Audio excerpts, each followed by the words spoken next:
Good evening and welcome to the Business Day. I'm Andrea Chisholm.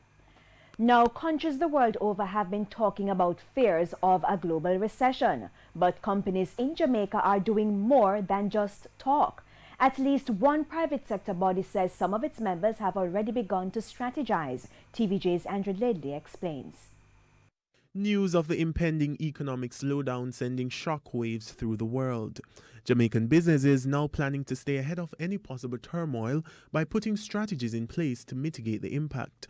President of the Negril Chamber of Commerce and Industry, Richard Wallace, says looking to markets outside of the United States is a good way to start. We also have to look at other areas, maybe some of the areas that are not hit as hard by the recession. I mean, if the recession is in the US, for example, I know it will affect most other countries, but maybe not as much, so we can look to those other markets to see if we can get, business from them, or even the local market. Who knows, we can offer discounts to Jamaicans, or, to try and get more business, keep the business flowing. He's calling on the government to announce a national response to the possibility of a recession. He argues that the tourism ministry may already have a coping mechanism. We are concerned about it. Whenever you hear recession and that hits our supply markets, then we have to be concerned.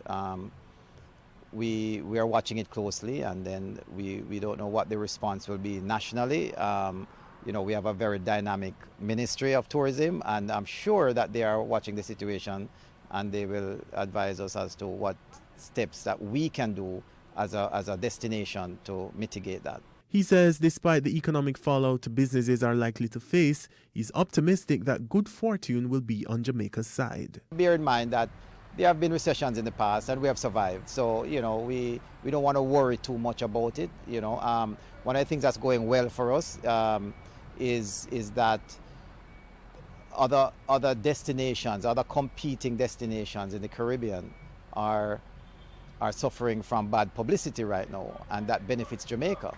I understand that there are some hotels in Negril that are full at this time because of that. So, there's always something that will come about to help. Signs of a global recession started with trends of weak investment, depressed spending, unsettled financial markets, and slow global economic growth.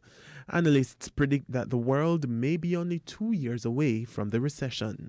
Andrew Ledley, TVJ News.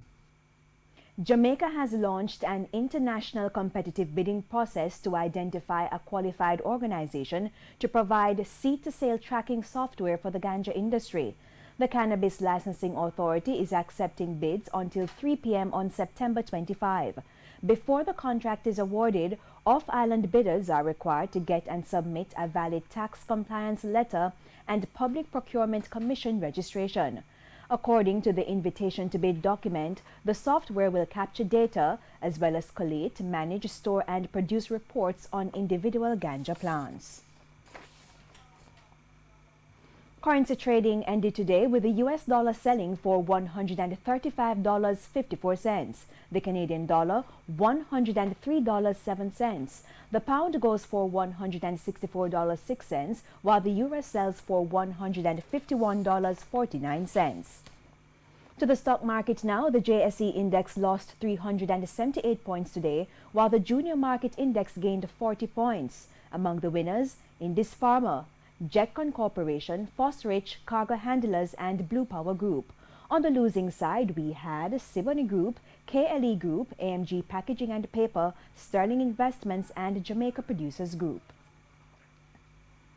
And that's the Business Day. I'm Andrea Chisholm. Good evening.